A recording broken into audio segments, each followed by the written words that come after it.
getting some advice and striking the balance between, yes, reinvest back into the business, but also pull money out, create personal wealth, minimize tax, protect your assets, diversify. All of that stuff is really important when you are considering your wealth journey. Welcome to 360 Money Matters, where financial planners Billy and Andrew talk all things financial planning. This podcast aims to increase your knowledge and confidence with all things money. Each week, they will cover topics such as investing, cash flow, budgeting, saving, passive income, debt management, and much more, so you can live a life on your terms without limits. Hello and welcome back to another episode of the 360 Money Matters podcast. I'm Billy and I'm joined by my co-host, Andrew. Bills, here we are back in the recording studio and back at our favorite time of the week. Andrew, this is our favorite time of the week, bringing a whole heap of value to our listeners and our viewers. And today is going to be an absolute cracker, because this is something that I'm really passionate about, because I've seen the consequences of this time and time again. And I know we talk about stuff and we're always excited week in, week out, but this one is going to be a doozy. What are we talking to everybody about today? Yep, you really built that one up. So today we're talking all about how business owners can turn their profits into wealth. And I think that really, the sentiment and what we're trying to get across here is what you do as a business owner, because there's always a temptation to just keep everything in the business and reinvest in the business. And that can and should be part of your strategy, but it should be part of your strategy. That's, essentially what we're going to dissect today. Yep. And just on that note as well too, I think, being in business, it becomes, a lot of the time, it becomes your sole focus. Yep. So you're just putting all of this time, effort, energy, blood, sweat, tears into this thing. And it's easy to get caught into the trap of basically just saying, okay, this is my everything. And then what happens on the outside of that, and you don't really give it enough time and attention. And I guess the story that we're going to tell is, if you don't do that, and then something happens to your business, you've gone and put a lifetime into building something that may not necessarily eventuate. Yeah. And then you've got nothing to show for it at the end of the day, which is a really bad position to be in, and that's not where you want to be. Reinvesting everything back into the business essentially is what we're referring to. Yeah. So taking some of the wealth that you built during your working career in your business and deploying it somewhere else. Yeah. It's not just something going wrong. That is the thing that most people think about. And, you think about, all right, I'm a fantastic business owner. I run a really tight ship. I'm profitable. Like nothing will go wrong, or you never expect anything to go wrong. But you consider it and say, okay, maybe it's, whether it's a small business, big business, it's what's the actual sellable value of the business. And so if you do decide to exit that business at a future point in time, how are you going to extract the value out of the business? Are there willing buyers? Are you actually going to be able to sell it for what the business is worth? If you're not going to sell the business, can you trust someone to run the business like a business owner would and continue running that profitably? And if you're doing all of those things, you're putting absolutely all of your eggs, not just in one basket, but at one point in time. Because if the decision is to retire, at this point in time, and, say you extend that time period out to 12 months by the time you sell the business and all of that stuff, if it's not good market conditions, if, something's going on in the world, if there's been a disruption in your particular industry, you're taking a huge level of risk on. Yeah, no, absolutely right. The other thing too, and I'm pausing for a dramatic effect here. The other thing too is, from a technology perspective, and I'll give you an example of one that we all know, but you don't necessarily know. You may have this fantastic business and you've got this great asset and you're like, yep, doing all of this, and one day I'm going to sell it and sail off into the sunset. Technology could come around and disrupt it. And that's probably never been more true than it is at this point in time. Think about something as a business concept as simple as a taxi license. Those taxi licenses were going for hundreds of thousands of dollars, and then Uber came along and basically cleaned that out, right? So That's a perfect example where you'd never think, hey, I'm a driver in a vehicle, and how can anybody, unless you're sitting in the seat, how can I ever get displaced? People are still going to need to, like, in your wildest imagination, you'd never think that that would get disrupted. Now we're starting to see things like robo-taxis and self-driving cars and stuff. So once again, further disruption. But I think, thinking through what that looks like and almost taking the mindset of saying, I want to build not only my business, but my financial position with the expectation that my business is almost going to be worthless when I finish. So how do I take the money that I'm producing in terms of profitability and deploy that somewhere else to hedge my bets? And then hopefully your business is worth something. But if you plan worst case scenario, which is probably not going to be the case, I think it shifts the dynamic about how you approach this and how you think about it, and then the actions that you take to do something different. Yeah. And look, all too often business owners get caught up in, some of the conversations that we have is you're talking about a wealth plan, you're talking about doing, multiple things. And the pushback that you get is, if I put $1 in the business, I'm generating a profit of, say 30% in, what you'd expect a relatively successful business to be generating. If I put $1 in investments, the return that I'm going to get is maybe 7, 8, 9%, and that's relatively out of my control.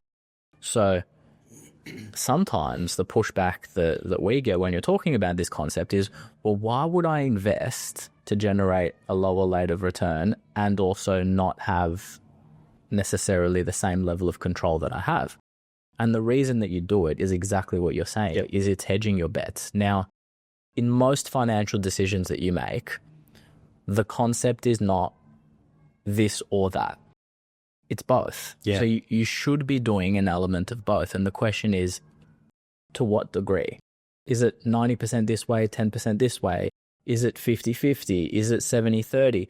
Like, what is that split between how much is going to go into your business and how much is going to come out as personal wealth? But if you never actually pull profit out of the business, reinvest that in other assets, then you're always going to be, one, bound to the business, but two, taking on a huge risk in that if there's a disruption, if there's a change, if there's a challenge, and not even things that, you consider just in that, but what happens to your family if you get hit by a car?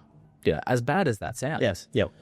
Okay, is the business going to be successful? Mm-hmm. Is the business going to have continuity? Is the business going to have a sellable value? Well, in other assets, all of those things will prevail and all of those things will be able to continue. In your business, for most business owners, that all stops. Yep. So there's also the estate planning and there's also the, protection from a family side of things. There's a lot to consider. Yeah. Thinking about how do we do this from a simplistic perspective, because we've built a fairly decent business case, I think. Pay yourself first. It really is that simple. That concept has been around in personal money management for such a long period of time. So basically you get money in, whether it's through profit, salary, dividends, distributions, whatever it is, you allocate a certain amount of money. Call it 2%, call it 5%. It really doesn't matter. It's the discipline and basically saying, okay, I'm going to extract this from the pool of money. It's not going to go back into the business to reinvest to then, what have you, build up the business. I'm going to take it and I'm going to put it somewhere else. And it's going to grow using a different vehicle and I'm going to separate it out. That concept within itself, not that that's all you need to do, but that's almost as simple as your decision-making process needs to be. So you recognize that there's a need to do this and there's a really strong case in order to do it. You take that approach, you do that, and you do it for a very, very long period of time. Obviously, you get advice from Andrew and myself in terms of where you put it, but it's really as simple as paying yourself first. And if you can get into that discipline, I think it will hold you in really good stead. And it's probably no different to when, you might have first started working and your parents might have said something along the lines of, oh, you've got to save 10% or you've got to save 15% of your salary. Same sort of concept where it's you identify an amount, you just take it straight off the top, regardless of your circumstances. And if you keep doing that, a lot of the time you're going to be okay. Yeah, which is really difficult for business owners to do. And I understand that because you're so used to paying yourself last. I mean, you consider a profit and loss statement and you consider how money comes out of the business. It's like, okay, money might come in the form of income, but first you're paying your suppliers, then you're paying your rent, then you're paying your expenses, then you're paying your staff.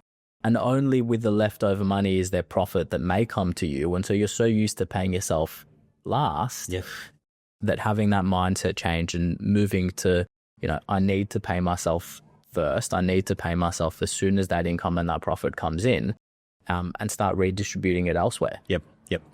Andrew, in terms of types of assets that people should be investing in, because I think this is a really interesting one as well too, about this whole concept of paying yourself first. But, let's talk about, I guess, the main few that we tend to see. But you've got, from an asset class perspective, we've probably got property and shares in those two broad categories.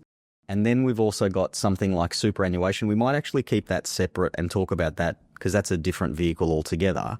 But if we think about the very nature of, say, property, if you invest in a property, and assuming that you have to take a mortgage on it, you're on the hook to make those repayments. So you have to do it, right?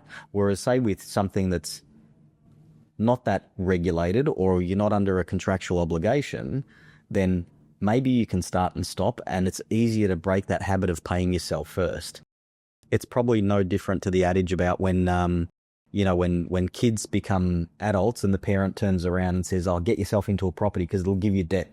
You're forced to spend, you're forced to, pay the mortgage. It's kind of like forced saving. So I like that concept because it does force people in order to do that. Whereas with shares, it's a lot easier to start and stop. And not only that, there's probably a few other things. It's very liquid, so you can take it out. Oh, the business is running tight on cash flow and we need, an extra 50 grand or whatever. But the other thing is, which is the best and the worst thing about shares as well too, is that there's a daily price live. So you can see what it's worth at any point in time, which is great because there's an accurate representation of what the asset's worth. But if there's market volatility, it starts to stir up all of those emotions and go, oh, geez, I need to exit this position. Yeah.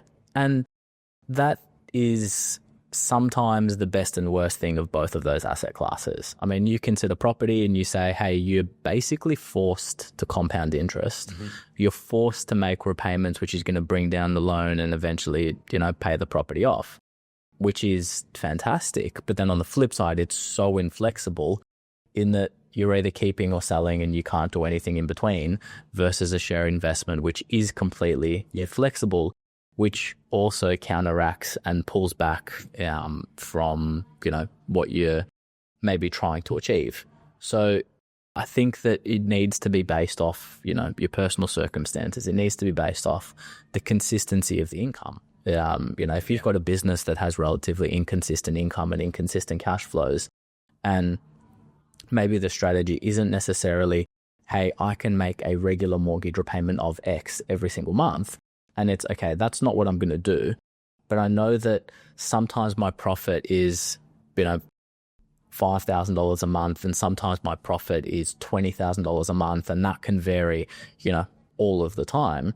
So rather than maybe necessarily, committing to a 30-year loan term, maybe the strategy is, okay, what I'm going to do is commit 20% of my profit as a percentage. Yeah. And that's going to go in, and a share investment or managed funds or ETFs or any number of those options is right for you, which then falls into, things like tax planning, superannuation assets. How are you holding those assets? Are you, going to hold those assets in a separate trust so that you're limiting some of the exposure from a risk perspective? Are you going to hold that in a spouse's name because maybe your income is higher and their income is lower, and for tax purposes and asset protection, you can hold it in their name?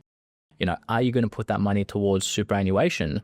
Because if there is a really big disruption in the industry and there is, liquidators that eventually come in to try and take the assets of the business and the assets of the director, if something really blows up, superannuation can be a protected asset where you can preserve those funds regardless of what happens. So from a asset protection and a tax minimization side of things, it can be, I don't want to say bulletproof, but pretty close to it. So considering the asset protection side of things, in that you're just diversifying outside of the business, but you take that one step further and you say, okay, well, if something really does blow up in the business, superannuation not only acts as a diversification in pulling money out, but it also acts as a tax minimization strategy, and also an asset protection strategy. It's so often forgotten, because so often superannuation is, not even forgotten. Most business owners, consider super as something that, hey, I don't need to pay it for myself. Yes, I need to pay it for employees. And, you talk about the concept of paying yourself first. It almost needs to be pay your future self first, because superannuation is so hugely beneficial in all of this, and it's really often neglected. Yeah, I think this should be one of the first considerations when it comes to this, in terms of what vehicle you're going to choose in order to do this. And I've actually got a story that I want to share. So in my previous career, dealing with a lot of business owners and stuff, and often you'd hear that my business is my super. So, okay, yep, no worries. You keep telling yourself that. You put in 4 decades, a lifetime of work, and then you go to sell your business and you can't find a buyer at the price point that you want. But you're getting older, you're tired, you've lost your motivation, you've lost your passion, you don't want to do it anymore. So in order to sell an asset, actually, let's rewind. It's no longer an asset, it's now a liability, because you can't get rid of it. And all of a sudden, what you thought it would be worth when you were making that decision not to pay yourself super, because my business is my super, 30 years ago, 20 years ago, 10 years ago, now you're selling it and you're absolutely, pardon the expression, but you're pulling down your pants in order to get rid of it. And you're not getting the amount of money that you expected that you would when you were saying all of these things about my business is my super and I don't need to pay myself. It's so short-sighted, and it was so heartbreaking to see. Yeah. And it was one of the reasons why I got into financial advice as well too, because I saw this and I'm like, I want to be able to help people prevent this from happening. But superannuation, for all of those reasons, and we probably didn't press the asset protection one enough, but for all of those reasons, I think it should be the first thing. And I really love the concept of SGC, super guarantee contribution, where you have to pay, it's mandated. And I almost think that there's probably a loophole here with self-employed people, and I understand it and I get it, but that should be part of your thinking if you're self-employed, is how do I put money into superannuation to set up my future self and to protect my current circumstances in case anything goes wrong with the business. And minimize my tax. I mean, there's so much in it. And while there's some liquidity risk of, hey, I can't access this, until I turn 60, best case scenario, the benefits are so heavily stacked that, yes, that may be seen as a potential downfall. But yeah, we've seen it so many times. And I think the next point is, what is your exit strategy? Mm-hmm. And it's not just the exit from the business. And that's the obvious one. How does the business sale take place? How do you, find the willing buyer? Is it, someone that's working in the business, that knows the business, that you can then pass on? Can they afford to purchase it? Is it someone outside of the business? What would the decision that you might be making in your 30s and 40s is based off the valuation of that business today. But as the industry changes, as the market changes, the valuation methodology could be completely different. Technology disruption. Yeah. So your businesses may not be valued in the same way that they were previously. So one is the exit strategy in order to be able to extract that wealth out of the business. So if your business is the asset and is going to be a large portion of your wealth. But I also think there's a difficulty in psychology. And what I mean by that is, let's say you compare two business owners. You compare one person who, pulls money out of the business, they invest in, property, they invest in shares, they reinvest back in their business, they invest in, multitude of assets, they put money into super, they do all of those things. And then you consider the other person that just puts every single dollar back into their business in growing their wealth. Mm-hmm. Now, assume that they both get to the same asset value.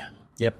So they both, one person sells the business, gets the same asset value as the other person that sells the business but didn't reinvest much and had other assets. But okay, they've both reached the same point from a numbers perspective. The psychological difference and the decision making that happens with the person that's invested their entire career, from what we see, is night and day to the person that's put everything in their business and now has a lump sum amount of money. And you're almost a deer in the headlights. It's like, what do I do? Where do I put this money? Still needs to generate an income. It needs to generate an income because I need to be able to spend money. But there's so much more emotion attached to that money. There's so much more fear because you haven't done any of this stuff. And I know it might sound crazy to someone that's in their, 30s or 40s. No, cool, whatever. I get, a few $1 million. Yeah, great. I can invest that and generate an income. But for someone who's maybe in their 60s, has never invested outside of maybe their family home, has a lump sum amount of money, I can tell you that with 95% certainty, the decision that they're going to make is not going to be the optimal decision. That most of the time, they're going to take that money, they're going to park it in a term deposit, and they're going to hold on to it because there's a fear of, okay, now I haven't had any experience in investing, versus the other person, they got to the same value, they built up assets over time and is like, yeah, great. I understand superannuation. Great. I understand, how investments work. Yep. I also have built up my superannuation over time and I'm generating a potentially tax-free income over my assets versus I've now received a huge lump sum of money. I can't necessarily put it into superannuation because there's caps as to how much you can put every single year. So even if you are getting to that same point, having that wealth of investment experience makes a huge difference at the end. Yeah, no, that really, really well said. Look, from my perspective, you touched on asset protection before. Separating business and personal assets is definitely critical. Once again, using sort of my previous examples and stuff, putting everything into a business goes bad.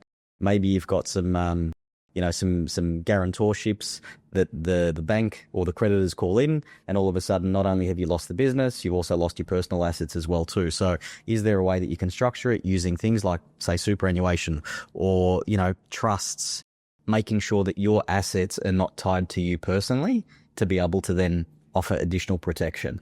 Putting it into a spouse's name, different bits and pieces like that, I think can't be understated as well too. So it's not necessarily just as simple as, even though we made it sound simple at the start, yes, conceptually, you need to recognize the need to get money outside of your business for all of those reasons. You need to adopt the principle of paying yourself first. You need to think about it from a structural perspective. Where do I put the assets? What assets do I invest in? What's the tax rate? So there's a little bit more to it, but going one step further and thinking about asset protection as part of this is a really worthwhile exercise because generally speaking, business owners tend to assume more risk than non-business owners, just relatively speaking. So I think, taking one step further and going, okay, have I got the right legal structures? Where are my business assets sitting? Do I have insurances in place? Estate planning, you were speaking about superannuation before.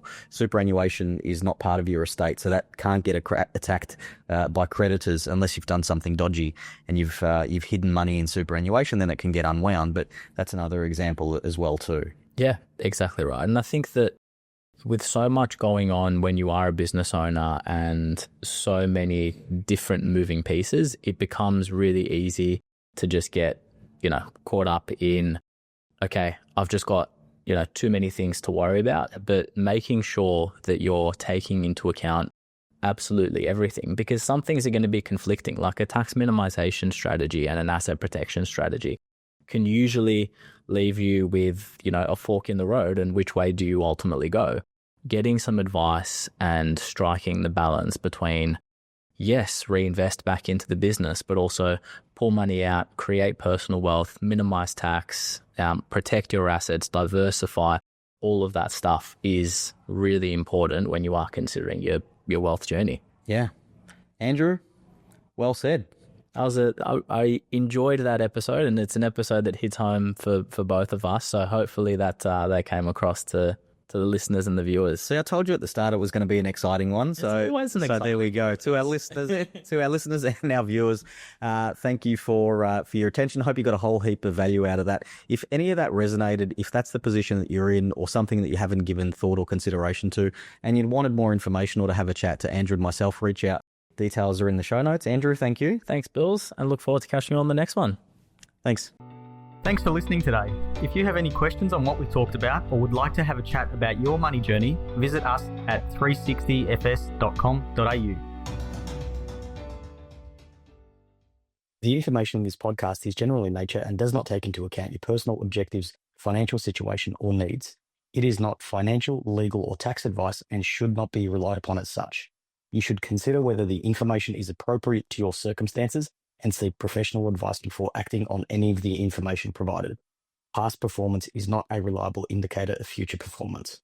This information is provided by Billy Amaritis and Andrew Nicolaou of 360 Financial Strategists Proprietary Limited, authorised representatives and credit representatives of Acumen Financial Planning Proprietary Limited.